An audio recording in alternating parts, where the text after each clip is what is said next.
Hey everyone, and welcome back to the podcast. I'm Emma. And I'm Jake. Today, we're diving into something really important for all English learners: how to stop translating in your head and start thinking directly in English.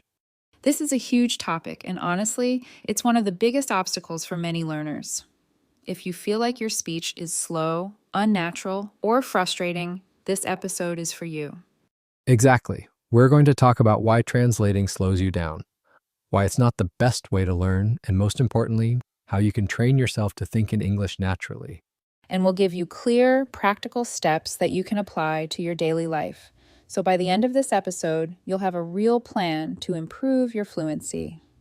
So, Emma, I have a confession. I do this all the time. Before I speak in English, I think in my native language, translate it in my head, and then try to say it. That's totally normal. Almost every language learner does this at some point.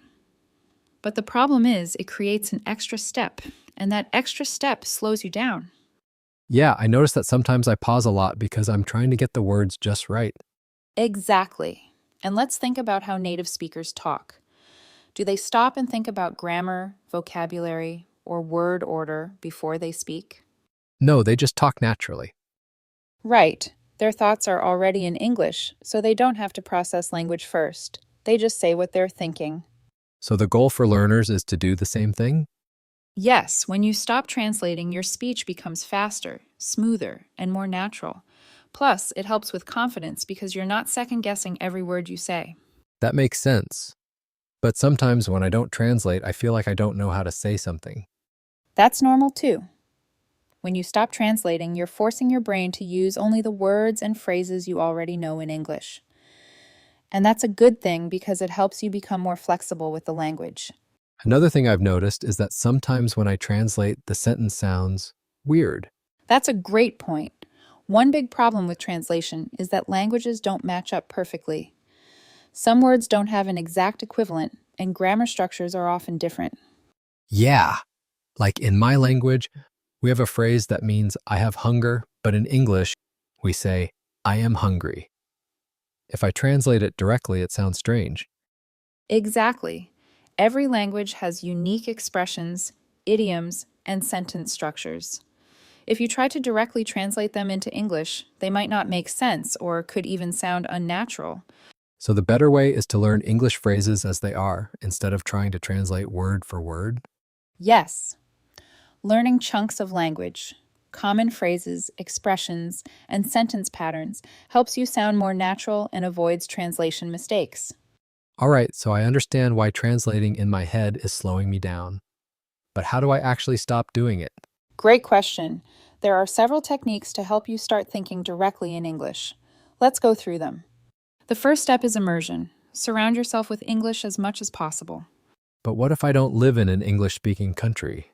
That's okay. You can create an English environment for yourself. For example, set your phone and computer to English. Read books, articles, and news in English. Watch movies, TV shows, and YouTube videos in English. Listen to English podcasts and music. That's actually easy to do. I already watch some YouTube videos in English, but I still read the news in my native language. Try switching to an English news website. The key is to replace your usual activities with English versions so that English becomes part of your daily routine. Okay, but how do I actually train my brain to think in English? Start small. Even if you can't think in full sentences, just try naming things around you in English. Like if I see a tree, I say tree in my head? Yes, then move on to simple thoughts. For example, if you're making coffee, think, I am making coffee. The water is hot. I need more sugar. That sounds like a fun challenge. It is. Over time, your thoughts will become more complex, and you won't need to translate anymore. What else can I do? Use English in your daily life. Here are a few ideas. Write your to-do list in English. Keep a diary or journal in English. Write your grocery list in English. When texting a friend, try to think in English first before writing. So instead of just studying English for 1 hour a day, I should make it part of my whole life? Exactly. The more you use English, the more natural it becomes.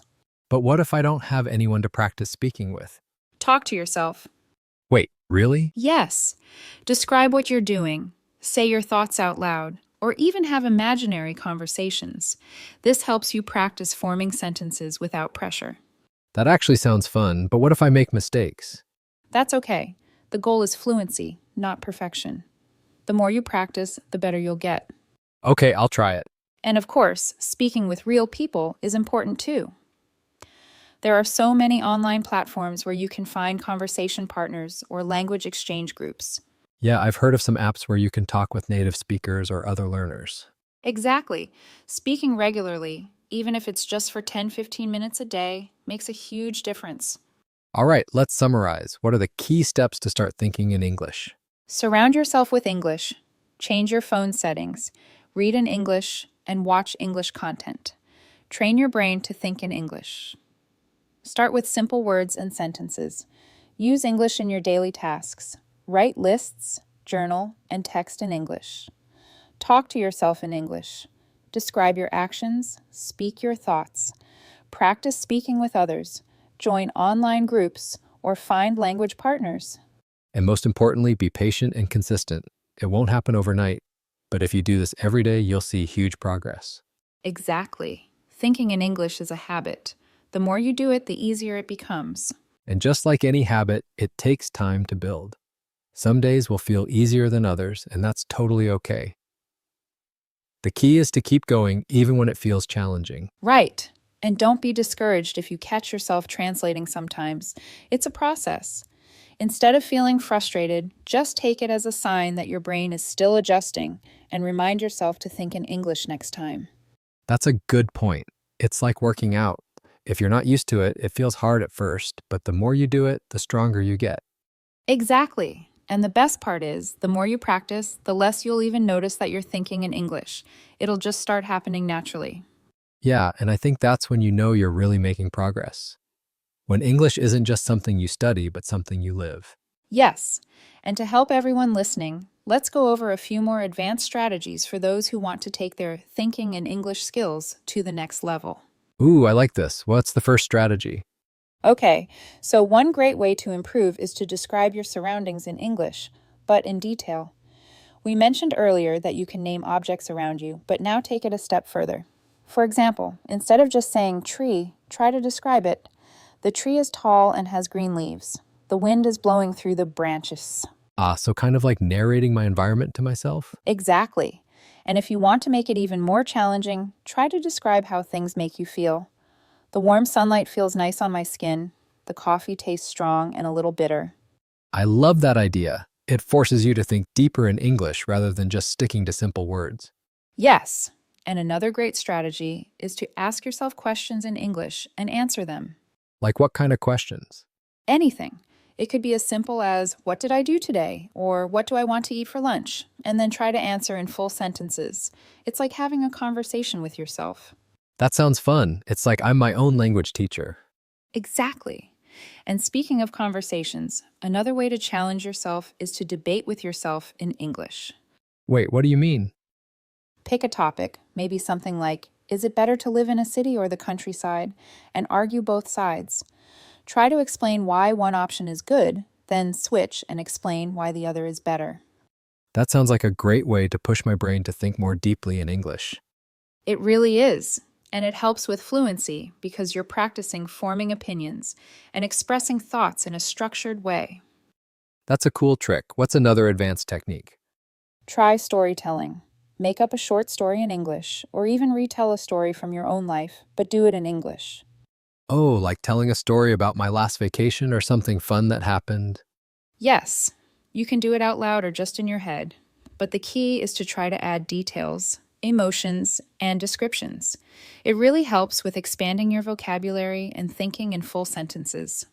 I like that, and it's a great way to practice without needing a conversation partner. Exactly. And that brings me to another great tip. Use voice recording apps. Oh, so like recording myself speaking English? Yes, just talk about your day, describe something, or even answer a question. Then listen back and notice where you hesitated or struggled. It helps you identify areas to improve and get comfortable with speaking naturally. That makes sense, and I guess over time I'll be able to see my progress too. Exactly. And one final tip, think in different tenses. A lot of learners think in English, but only in the present tense.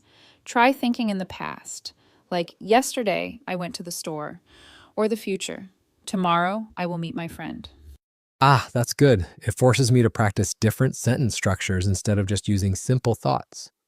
Yes, the more you practice different ways of thinking in English, the easier and more natural it will become. Wow, we've covered a lot today, from basic ways to start thinking in English to more advanced strategies for fluency. Yes, so let's do a quick recap of everything we talked about. Okay, first, we discussed why translating in your head slows you down, and why thinking directly in English is better for fluency. Then, we gave practical steps to help you start thinking in English. Surround yourself with English. Change your phone settings, read in English, and watch English content. Train your brain to think in English. Start with simple words and sentences. Use English in your daily tasks. Write lists, journal, and text in English. Talk to yourself in English. Describe your actions. Speak your thoughts. Practice speaking with others. Join online groups or find language partners. And then we shared some advanced strategies like describing your surroundings in detail, asking and answering questions in English, debating with yourself on different topics, telling stories or retelling memories in English, recording yourself speaking to track progress, thinking in different tenses to expand your fluency. Yes, and most importantly, remember that thinking in English is a skill.